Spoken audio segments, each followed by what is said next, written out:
power of life, kuasa kehidupan, kuasa pelayanan, bahkan tuntunan Allah di dalam pekerjaanmu, itu sangat bergantung how you walk with Jesus in prayer. Gimana kau berjalan dengan Tuhan dalam doa. Itu beda. Benar beda.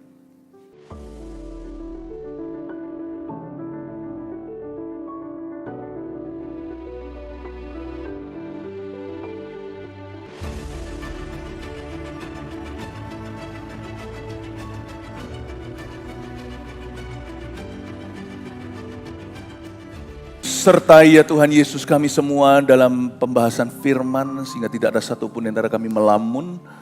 Kami semuanya akan meresapi apa yang Engkau hendak katakan. Dear Roh Kudus, my very best friend, you're here.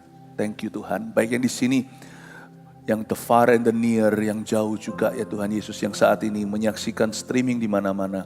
Tuhan memberkati mereka di satu ruangan hadirat Allah. Dalam nama Yesus, sembunyikan hamba-Mu di balik salib-Mu. Terima kasih Tuhan. Amin. Selamat pagi. Tuhan Yesus memberkati. Berikan tepuk tangan untuk Tuhan. Boleh. Silakan duduk kembali. Yang pertama-tama saya mau bagikan di Lukas 22. Di ayat ini dikatakan begini. Munculkan di depan ya segera. Terima kasih. Kemudian ia menjauhkan diri dari mereka. Ia di situ Yesus. Kira-kira sepelempar batu jaraknya. Lalu Yesus berlutut dan berdoa katanya. Ini cerita di Getsemani. Ayat ini luar biasa. Yesus membawa 3 muridnya terdekat, Petrus, Yohanes, Yakobus, pergi ke taman doa. Biasanya Yesus saat teduh di situ, tapi malam itu sesuatu yang intens terjadi. Sampai sesampainya di sana, gak puas di situ, Yesus menjauhkan diri dari 3 murid itu sepelempar batu jaraknya. Coba bayangkan batu digenggam tangan seperti ini. Jangan terlalu kecil, jangan batu kali yang besar. Lalu Anda lempar, cukup jauh bukan? Tapi gak terlalu jauh gimana, tapi ya gak terlalu dekat. Cukup ada privacy antara Yesus dan Bapa. Setelah Yesus menjauh sepelempar batu, langsung ia berlutut dan berdoa kepada Bapanya. Kita semua tahu kejadian itu, di mana peluh Yesus menjadi darah. 3 kali dia berkata, Bapa, kehendak-Mu bukan kehendak-Ku yang jadi. Sepelempar batu buat kita kali ini adalah pergi ke Jakarta. Untuk bertemu dengan Tuhan. Tuhan itu ada di mana-mana, I know. Tapi untuk bersekutu dengan Bapa, Yesus pergi rada jauh sepelempar batu. Supaya ia bisa berlutut berdoa dan mendengar suara Bapanya lebih jernih. Tuhan maha hadir, I know. Tapi kita gak maha. Kita perlu konsentrasi. Ruang yang kau beri antara kau dan Bapa akan menjadi ruang investasi ilahi di hidupmu untuk tahun-tahun kemudian hari. Lalu ada satu lagi cerita di 1 Raja-Raja 13. Begini ceritanya, ini tentang Elisa di ranjang kematiannya. Sesudah itu berkatalah ia, Elisa, ambillah anak-anak panah itu, lalu diambilnya. Diambil oleh siapa? Setelah diambilnya, berkatalah Elisa kepada Raja Israel. Jadi Elisa bilang gini, kamu ambil anak-anak panah itu ya, ini adalah langkah profetik. Pukulkanlah itu ke tanah. Lalu Raja Israel itu memukulkannya 3 kali, kemudian ia berhenti. Ayat 19. Tetapi gusarlah abdi Allah itu. Gusarlah ia kepadanya serta berkata, gusar itu artinya gelisah lebih daripada marah. Tapi di hatinya ada kesel juga. Loh kok seharusnya engkau memukul 5 atau 6 kali gitu loh. Dengan berbuat demikian engkau akan memukul Aram sampai habis tenan. Tapi sekarang hanya 3 kali saja engkau akan memukul Aram. Elisa gusar gelisah dengan kondisi hati yang hal-hal ini tidak bisa ada buktinya. Tapi Elisa itu berkata, abdi Allah ini kan ngerti hatinya Tuhan. Dia beritahu sama Raja Israel itu, kalau kamu mau dipakai Tuhan sejauh apa sih, sebesar apa sih? Dipukul 3 kali, tek. Sama Tuhan itu jangan basa-basi. Kalau kamu mau dipakai Tuhan, mintalah dipakai Tuhan secara luar biasa. Kalau kamu mau ikut Tuhan, ikutlah Tuhan itu dengan radikal. Bukan jadi ekstremis, radikal. Ekstremis itu fanatik buta. Radikal itu tahu tujuan. Kalau kamu sama Tuhan itu harus sold out sungguh-sungguh. Karena dari zaman Yohanes Pembaptis, kerajaan Allah itu diserong. Dan orang yang menyerongnya yang menguasainya. Kata serong itu adalah orang yang bertekad bulat. Orang itu yang berkata, Lord use me. Bukan orang yang suam-suam kuku. Atau yang kehilangan kasih mula-mula. Bukan orang yang berkata, ya kalau Tuhan mau pakai, ya pakai. Kalau enggak, ya enggak. Kalau Tuhan mau berkati, ya berkati. Jikalau enggak, ya enggak apa-apa. Saya ngerti, itu bukan nerimo. Itu bukan nerimo, tapi itu tidak haus dan lapar. Terakhir, yaitu di Kejadian 15 ada suatu cerita tentang Abraham. Lalu Tuhan membawa Abram, waktu itu namanya masih Abram ya. Abram keluar serta berfirman, coba lihat ke langit, hitunglah bintang-bintang jika engkau dapat menghitungnya. Maka firmannya kepadanya, demikianlah banyaknya nanti keturunanmu. Lewat kejadian ini seorang Abram berubah menjadi Abraham. Abram yang artinya bapak yang baik, baik doang. Dia berubah menjadi Abraham, bapak banyak bangsa, tetap baik. Tapi banyak bangsa dilahirkan. Jangan targetkan bulan, Anda tidak akan meninggalkan halaman rumah Anda. Paling cuman memandang bulan sambil makan terang bulan. Targetkan matahari, kau akan mencapai bulan. Pukulkan 5-6 kali, jangan 3. 3 pun kesampaian. Abram, kau adalah bapak yang baik, tapi aku mau menjadikanmu bapak segala bangsa-bangsa. Kamu tetap adalah bapak yang baik. Tercapai pula, tapi rencanaku yang lebih tinggi atasmu akan terrealisasi. Tapi Tuhan suruh dulu, sebelum itu semua terjadi, Abram mesti keluar. Bisakah Tuhan berfirman di dalam tenda, di dalam kemah? Bisa. Bisa gak Tuhan berfirman dalam regular service? Bisa, harus. Tapi ada saatnya Tuhan berkata, kamu harus keluar kali ini. Karena aku gak mau berbicara di dalam tenda ini. Aku mau bicara di luar normalmu. Ini saatnya ketika kairos atau waktu ilahi itu terjadi atasmu. Ketika Tuhan meniupkan sangkakala, jangan sampai kita itu tidak mau meresponi karena kita lebih suka pada seruling di rumah. Tuhan berkata, kali ini beda Bram. Kamu mesti keluar, baru aku berfirman. Ada firman yang tidak akan diberikan di saat-saat di regular season. Atau di musim-musim reguler, tetap dinyalakan di monitornya. Tuhan membawa Abram keluar serta berfirman, coba lihat ke langit, hitunglah bintang-bintang jika engkau dapat menghitungnya. Dan firmannya berkata, demikianlah banyaknya nanti. Oleh karena hari itu dia keluar dan dengar Tuhan berfirman, Tuhan berkata, nanti begini, demikianlah banyaknya keturunanmu. Zona nyaman itu kadang-kadang Tuhan suruh kita keluar dari sana dulu. Baru setelah itu Tuhan akan taruh sesuatu yang begitu ilahi yang tidak bisa terbeli. Mari kita sekarang pelajari firman yang saya bagikan sebagai menu hari ini. Saya berikan judul The Fourth Dimension of Prayer. Dimensi keempat, The Fourth Dimension of Prayer, ini bicara tentang di mana Tuhan tinggal. Meskipun Allah Maha Hadir, tapi Allah ada di dalam alam yang baka, yaitu alam sorgawi. Tahukah Anda bahwa kita setiap hari itu hidup berdampingan dengan sebuah alam roh yang tidak kelihatan, yang menentukan semua perkara-perkara yang terjadi secara jasmani? Dan doa itu bisa mengubah kehidupan, karena doa itu terlebih dahulu mengubahkan alam roh yang ada di dunia ini. Saya nggak ngeroh, tapi peperangan kita bukan melawan darah dan daging. Kalau kita melihat terjadi kerusuhan, terjadi suatu kekacauan di sebuah tempat, saya tahu bahwa roh jahat sedang bekerja. Tidak mentah semata-mata kita selalu menyalahkan setan, karena manusia juga buat pilihan. Tapi kita tahu bahwa terjadi peperangan rohani yang dahsyat yang tidak kelihatan. Tiap hari memperjuangkan putra-putrimu, melawan kehidupanmu. Dan fourth dimension of prayer di sini saya mau ajari tentang pentingnya kita itu untuk benar-benar memakai satu senjata, yaitu doa untuk menghadapi segala perkara. Kita akan belajar langsung dari juru selamat kita, cerita tentang beliau. Kita buka bersama-sama di Markus pasal 1 ayat 35 sampai 37. Mengundurkan diri ke tempat-tempat yang sunyi, dimensi keempat doa. Ayat 35, pagi-pagi benar, waktu hari masih gelap, ia bangun dan pergi keluar. Ini Yesus. Ia pergi ke tempat yang sunyi dan berdoa di sana. Tempat yang sama tadi yang kita baca, ayat untuk super conference tadi, sepelempar batu jauh, tapi kali ini tidak perlu lempar batu. Karena Yesus pergi ke situ sendirian. Murid-muridnya, ayat 36, tapi Simon dan kawan-kawannya menyusul dia. Waktu menemukan Yesus, mereka berkata, semua orang mencari engkau, guru-guru, everyone is looking for you. Tuhan Yesus itu komit untuk berdoa.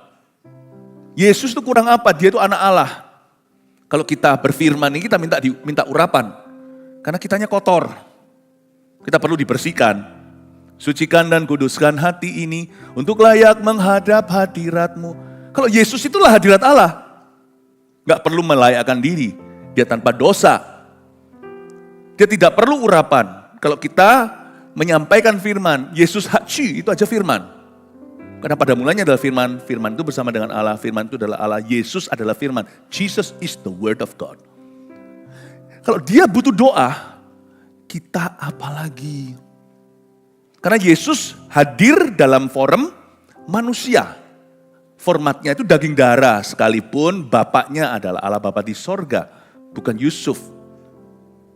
Maria, semua yang melalui kandungan perempuan adalah manusia. Tapi Yesus tidak lahir dari sperma. Oleh karena Roh Kudus. Meskipun demikian, dalam wujudnya sebagai manusia, Yesus bergantung penuh kepada Roh Allah yang hingga padanya saat baptisan. Yang menuntun dia ke padang gurun untuk dicobai oleh setan. Yesus ini tiap pagi, bahkan pagi-pagi benar, waktu hari masih gelap, murid-muridnya belum bangun, he woke up, dia bangun, pergi keluar, meninggalkan murid-muridnya yang tidur di situ. Mungkin mereka itu sama-sama lah ya, mereka itu selalu bersama-sama. Nah, ia pergi ke tempat yang sunyi dan ia berdoa di sana. Sebenarnya nggak tentu tidurnya satu rumah karena Yesus dan Petrus itu sama-sama waktu itu. Yesus tinggal di Kapernaum, Petrus juga dari sana. Rumah Yesus gak jauh lah, hanyalah gang sebelah. Simon waktu bangun, cari Tuhan. Pagi-pagi Tuhan udah gak ada di sana. Mau cari Tuhan, ketemunya tuh selalu di ruang doa.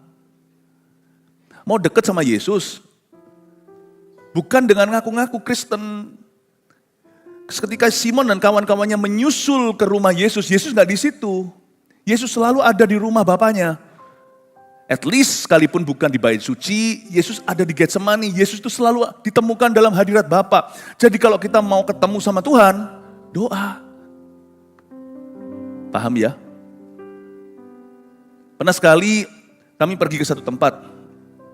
Malam sebelumnya om tante kami yang waktu itu pergi dengan kami, itu lihat satu toko kain gitu. Ya, demennya sukanya itu lihat kain gitu ya. Lalu pada waktu kami pergi, lalu habis itu kami mau janjian ketemu tapi HP nggak ada sinyal. Jadi cari di mana kira-kira, istri saya pintar. Oh, kita cari coba. Siapa tahu mereka keluyuran pergi ke toko. Toko itu tadi malam, sungguhan kan dari mall segede itu bisa ketemunya tuh di toko itu. Kita nggak cari ke food court kemana, langsung cari di sana. Mau ketemu sama orang yang suka lihat kain, ke toko kain. Mau ketemu sama Yesus yang suka demen sama Bapa, di hadirat di dalam doa. Karena doa adalah jalur komunikasi langsung dengan Bapa di sorga. Bapa kami di dalam sorga, dikuduskanlah namamu, datanglah kerajaanmu. So that's why if you want or desire to be close to Jesus, kalau kita itu rindu dekat sama Tuhan, gak bisa enggak. Mesti bangun hidup doa. Orang Kristen yang gak berdoa adalah orang Kristen yang kedagingan. Dia Kristen secara lahiriah, tapi dia gak punya kehidupan rohani, no spiritual life. Kita baru bisa kenal watak Tuhan, kita kenal hati Tuhan, nangkep hati Tuhan, kita baru bisa benar-benar menafsirkan firman untuk hidup kita kalau kita itu berdoa. Doa itu penting banget. Dan sekarang ini mungkin kurang ditekankan, bahkan di dalam gereja-gereja termasuk gereja karismatik bisa mengalami kemunduran rohani. Ini juga lagi jadi penekanan. Ibadah itu transit untuk membangun kehidupan pribadi kehidupan rohani jemaatnya. Makanya saya pastikan bahwa panggung ini selalu mendekatkanmu pada Kristus, bukan menjauhkan dan menjadi distraksi atau menjadi gangguan terhadap Tuhan. Saya terharu ketika Simon dan kawan-kawannya nyusul dia pergi ke rumah. Ding dong, ding dong, ding dong. Gak ada yang jawab. Sampai-sampai waktu mereka bilang, di mana ya kira-kira? Mereka gak usah lagi, Simon tahu lah. Guru pasti ada di Getsemani. Pergi ke sana sungguhan kan. Guru, protes lagi. Semua orang mencari engkau. Yesus gak peduli kalau seluruh dunia mencarinya. Dia harus doa ya doa. Saya gak peduli tiap pagi, apapun juga masalah hidup saya atau tantangan yang saya hadapi, saya mesti didapati sedang berdoa. Keluarga saya tahu ini. Saya gak pernah suruh anak-anak saya, lu doa ya, Jeremy doa ya. Saya gak pernah, mereka lihat dari teladan. Saya gak pernah suruh mereka. Anak saya sampai hari ini jadi hamba Tuhan pun, saya gak pernah perintah-perintahkan, lalu jadi polisi, suruh doa. You see, anak muda, anak kecil, kalau mereka repeatedly terus melihat itu diulang-ulang, replay, lama-lama mereka jadi gitu. Kita tuh sungguhan parenting itu gampang-gampang susah. Mau dibuat susah ya susah, mau dibuat gampang ya gampang. Kalau kita mau hidupi prinsip-prinsip yang Tuhan titipkan, itu nanti anak-anak cepat lambat akan menirunya. Ya, dan saya bersyukur hari ini kalau ngomong soal parenting dari sisi orang tua ya orang bisa ngaku-ngaku, tapi biarkan anak kita yang menilai kita. Saya bersyukur Jeremy nuliskan buku itu, In and Out of the Shadows, untuk bisa Anda sendiri kita bisa saling studi banding lah. Parenting, tapi dari perspektif anak-anaknya. Saya gak pernah paksakan tuh, lu orang harus doa, kalian harus doa. Baca Alkitab. Gak pernah. Saya kaget terkejut pada waktu saya pinjem Alkitabnya Jeremy pada waktu suatu hari. Saya lupa bawa Alkitab Inggris atau apa. Oh ini Dad, buka, coret-coretan semuanya. Saya gak pernah suruh dia coret-coret Alkitab saya. Mungkin dia sering bawain Alkitab pada waktu saya khotbah dan dia buka-buka ternyata ada coretan ya. Ya saya bilang, aduh tulisannya kok lebih jelek dari tulisan saya. Tulisan saya paling tidak kan cakar ayam, dia cakar bebek. You see, I don't care. Kalau seluruh dunia cari saya, kita gak boleh GR. Mungkin dunia kita nggak ada beda-beda size, ada yang dunia lebih kecil, dunia lebih besar. Tapi kita kan merasa seolah-olah tiap hari itu overwhelmed ya. Kita itu serasa seperti kita itu panicking ya. Kita itu seperti panic attack gitu dengan semua masalah hidup kita, dengan semua tugas, dengan semua PR-nya, dengan semua due date, semua yang sudah jatuh tempo, terus tagihan. Belum lagi aku mesti ini, belum mulai itu sudah rasanya kayaknya itu kalau kita mau mulai mengerjakan satu tugas itu kita muter-muter dulu.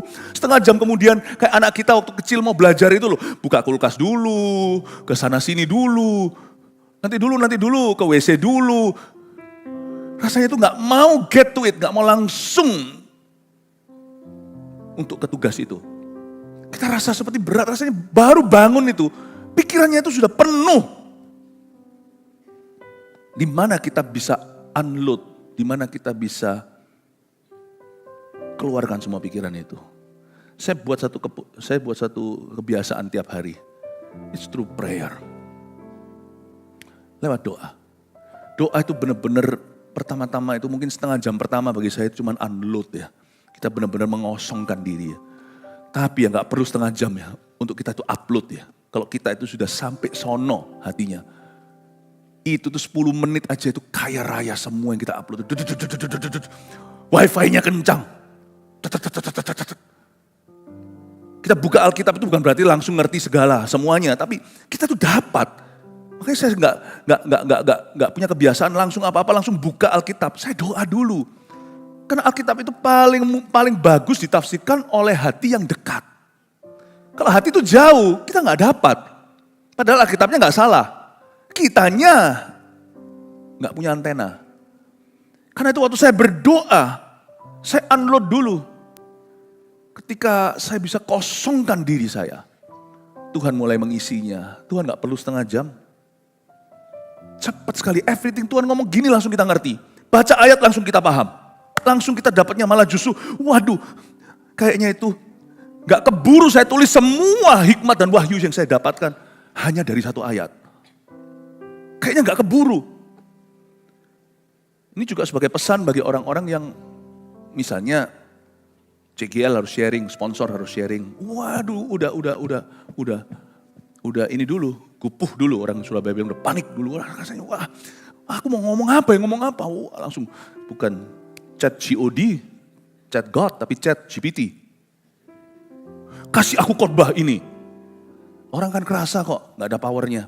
Khotbah yang sumbernya itu bukan dari GOD tapi GPT. Kedalamannya itu gak ada, no depth. Kayak baca. Tenang aja, persiapan khotbahnya itu nanti gak perlu 4 jam, 2 jam gak perlu. Berlututlah di depan Tuhan, rendahkan hatimu dan kata, Lord, I depend on you. Aku bergantung padamu Tuhan. Nanti Anda akan kaget ya, orang yang mempersiapkannya rumit dengan orang yang sederhana, yang tak terpelajar seperti nelayan itu Petrus, Yohanes, Yakobus. Boom, 3.000 bertobat. Yang sana 3.000 pertanyaan setelah kau khotbah. The power of life, kuasa kehidupan, kuasa pelayanan, bahkan tuntunan Allah di dalam pekerjaanmu, itu sangat bergantung how you walk with Jesus in prayer. Gimana kau berjalan dengan Tuhan dalam doa. Itu beda. Benar beda. Semua orang mencari engkau. Yesus tetap pagi-pagi benar. Hari masih gelap. Dia bangun keluar dan pergi keluar. Ia pergi ke tempat yang sunyi berdoa di sana. Karena dia tahu bahwa itulah tempat terindah. Saat terindah di hadiratmu. Berkat tercurah ada padamu. Ku dipulihkan dan dibarui dalam hadiratmu. Ada sukacita. Yesus tahu kebenaran ini. Saat terindah di hadiratmu. Berkat tercurah melimpah. Oh doailah. Ada padamu. Ku dipulihkan, unload dulu. Lalu dan dibarui. Dalam hadiratmu. Ada sukacita. Kalau bahasa Inggrisnya dulu nggak tentu Anda tahu lagu ini. Hopefully you know. I will come and bow down at your feet, Lord Jesus. In your presence there is fullness of joy. There is nothing, there is no one to compare with you. Oh, I take pleasure in worshiping. I take pleasure in worshiping. I take pleasure in worshiping you, Lord. You see, waktu kita berdoa, menyembah, sendirian, gak ada orang lain. Itu saat terindah dengan Tuhan. Dan Yesus tahu itu dengan Bapaknya. Satu ayat lagi ya, saya gak panjang-panjang hari ini kok. Lukas pasal 5 ayat 16. Akan tetapi, ia mengundurkan diri. Yesus tetap ini Yesus. Ia mengundurkan diri ke tempat-tempat yang sunyi dan berdoa. Why? Karena pada waktu dia sendiri di tempat sunyi dan berdoa, bukan karena Tuhan punya suara kurang keras, tapi telinga kita konsentrasi. Jadi mau gak mau suara Bapa jadi lebih jernih di hati. Why? Kenapa kita sendirian? Sebab ketika kita sendirian, suara Tuhan jadi jelas. Suara Tuhan jadi jelas. Gak heran orang yang buta itu pendengarannya lebih tajam. Karena dia gak distraksi. Ya. Orang yang menjauhkan diri tempat sunyi, dia gak lihat apa-apa lagi.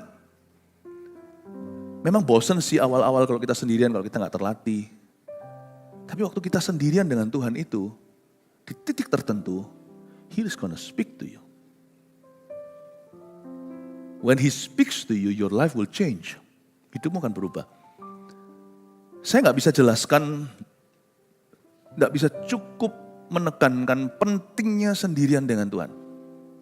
Dan saya lakukan itu pada pagi hari, karena pagi hari itu fresh. Meskipun pada malam hari juga saya kerap kali berdoa, tetapi paling fresh itu pagi sih. Bukannya pagi sama malam itu mana lebih rohani, sama aja 24 jam milik Tuhan. Tetapi not to us. Saya nggak mau memberi Tuhan sisa-sisa. Tapi waktu masih sekolah, dulu, waktu saya kan bertobat SMA 3, ini saya sedikit kesaksian. Nah, anak SMA pergi ke sekolah, nah pas lagi lulus, itu lalu kuliah saya itu di luar kota. Jadi tiap hari saya harus pulang pergi karena saya tidak hidup di kampus. Jadi saya itu keluar kota, sejam pergi, sejam pulang. Dan kalau ada kelas pagi hari ya saya harus pergi lebih pagi. Jadi kita anak-anak muda umur segitu, we are not morning persons. Kita bukan orang pagi. Sekarang nggak punya pilihan. Mau tidur jam berapapun, burung sebelum berkicau kita sudah bangun dulu. Saya mau tidurnya jam berapapun, mungkin bapak ibu di sini, om tante terutama, ya pukul berapa kita bisa balapan sama matahari, siapa dulu yang keluar. Nah, kalau anak-anak muda kan lebih sulit ya. Jadi untuk saya bangun pagi itu sulit sekali. Jadi karena itu komitmen saya dulu, waktu saya masih bujangan, waktu saya masih kuliah, kalau berdoa itu malam hari. Tapi malamnya bukan jam 10, jam 11. Itu namanya leftover, itu namanya sisa-sisa. Masa Tuhan dikasih tapawan, masa Tuhan itu dikasih bungkusan, kita kalau mau memberi pada Tuhan itu beri yang terbaik. Makanya itu saya punya komitmen untuk berdoa itu pukul 7 malam. Kecuali kalau ada pelayanan, saya ganti waktu lain yang sama bagusnya.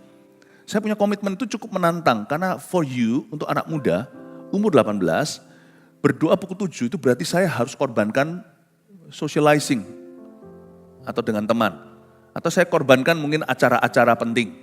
Di awal-awal saya bertobat, saya punya doa itu pukul 7, tapi lama-lama semakin hari, semakin jadi pagi.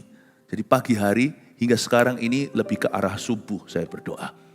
Nah, suatu hari saya punya satu kesaksian cerita tentang bagaimana sendirian dengan Tuhan. Tapi sendirian dengan Tuhan ini di tempat yang tidak saya rencanakan. Lalu ketika saya bertobat tahun 92, 34 tahun yang lalu pas summer holiday atau pas lagi liburan musim panas, liburan panjang sekolah, itu lulusan mau masuk ke sekolah teologia. Belum sempat saya beritahu orang tua. Ya, lalu habis itu saya pulang memang mau beritahu, tapi akhirnya pulang ke Indonesia, pokoknya pukul 7 itu saya banyak berdoa, sebisa mungkin. Itu lebih menantang lagi kalau pulang gitu pukul 7 biasanya mau pergi sama teman, mau makan. Suatu hari pergi ke Batu, ke kota Batu. Di kota Batu itu kami main-main sama anak-anak muda di villa teman. Lalu pas lagi main-main di villa teman itu seru sih, yang kalah dikasih ini loh bedak dan sebagainya. Pokoknya mempermalukan teman lah ya. Lucu sih, seneng sih pokoknya mainan anak-anak zaman dulu. Mainan inilah, mainan kartu, mainan domino lah, mainan apalah. Lalu setelah itu tiba-tiba saya merasa, itu saya baru bertobat tahun 92, ada yang ngelus-ngelus kepala saya sebelah sini kanan. Lus kepala saya. Saya kaget. Itu saya baru bertobat. Dulu saya itu ngalami banyak pengalaman dengan roh halus. Jadi saya kira ini satu lagi nih setan, ini rumah ada setannya. Saya mau tengking, ingat kata-kata pendeta saya. Kalau kamu gak sejahtera, kamu tengking. Tapi anehnya adalah setiap kali saya dielus, saya terharu.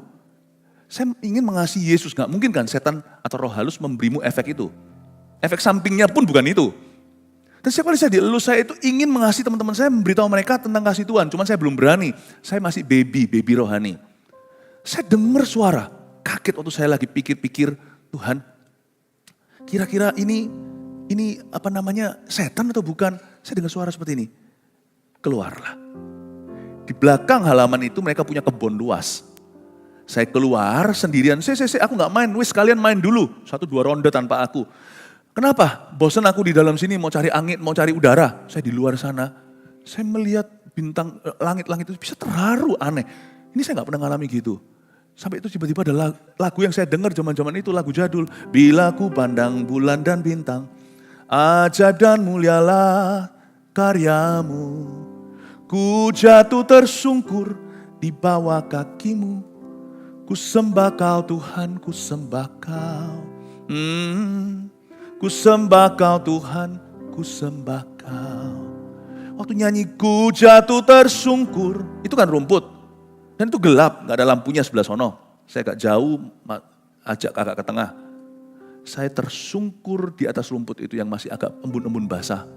Ini kota Batu zaman dulu lebih sejuk daripada hari ini yang polusi. Saya melihat jernih itu bintang-bintangnya, saya tersungkur, saya nangis sana. Ku jatuh tersungkur di bawah kakimu. Ku sembah kau Tuhan, ku sembah kau.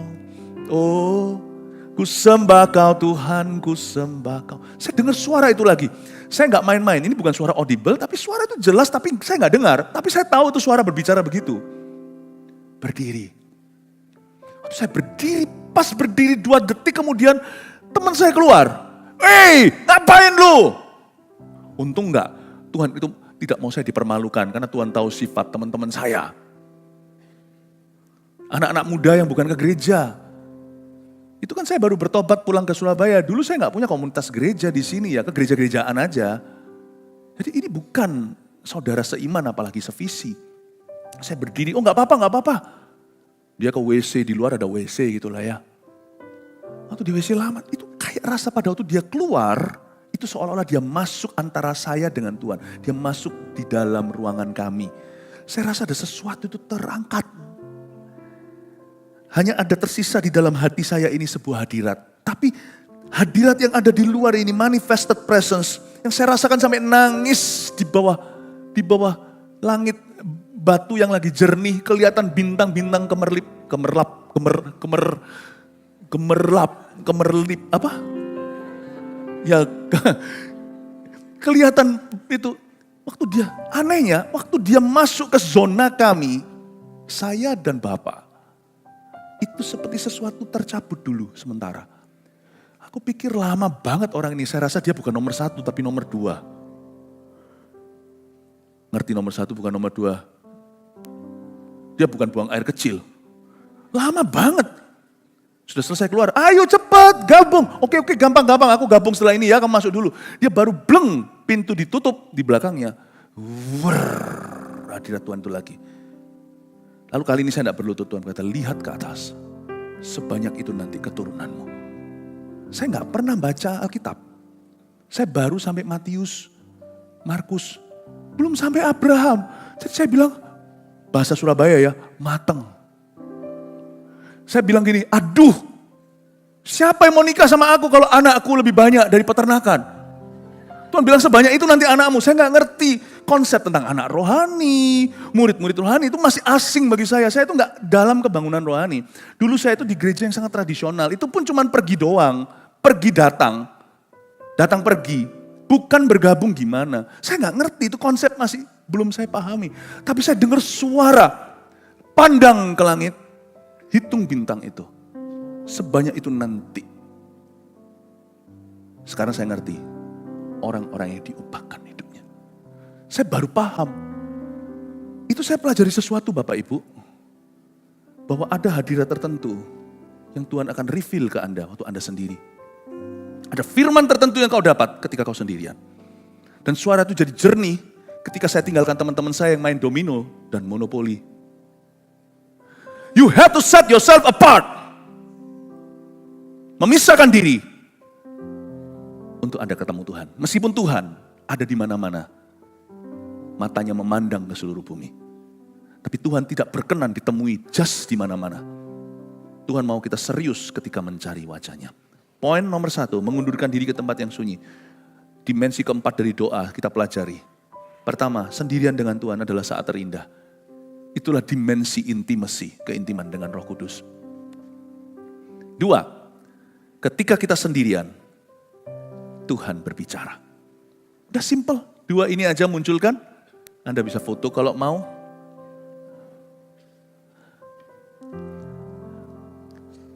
Amin.